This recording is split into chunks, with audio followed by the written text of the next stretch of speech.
ஒரு வழியா தலைவரும் ஆண்டவரும் சேர்ந்து நடிக்கிற படத்தை யாரு டைரக்ட் பண்ண போறாங்க அப்படிங்கறத அனௌன்ஸ் பண்ணிட்டாங்க. ஆக்சுவலா கூலி படம் ரிலீஸ் ஆன டைம்ல இவங்க ரெண்டு பேரும் சேர்ந்து படம் பண்ண போறாங்க அப்படிங்கிற மாதிரி ஒரு தகவல் வெளிவந்தது. நிறைய பேர் சொல்லிட்டு இருந்தாங்க.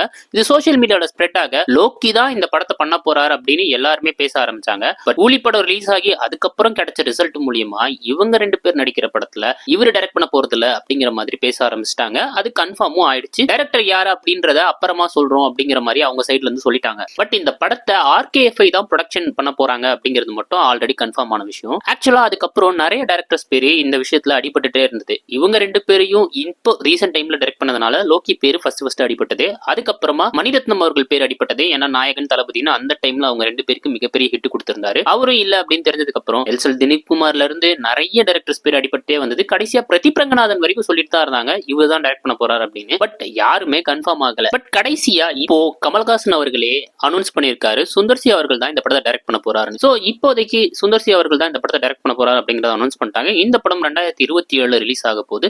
ரொம்ப வருஷம் கழிச்சு கிட்டத்தட்ட 30-40 வருஷம் கழிச்சு இவங்க ரெண்டு பேரும் ஒன்னா சேர்ந்து நடிக்கிற படம் தியேட்டருக்கு வரப்போகுது 2027. இந்த படத்தை பார்க்கறதுக்கு நீங்க யாரெல்லாம் ரொம்ப ஆர்வமா இருக்கீங்க அப்படிங்கறத மறக்காம கமெண்ட் செக்ஷன்ல சொல்லிட்டு போங்க. நம்ம சேனலை மறக்காம சப்ஸ்கிரைப் பண்ணி சப்போர்ட் பண்ணுங்க. தேங்க்யூ.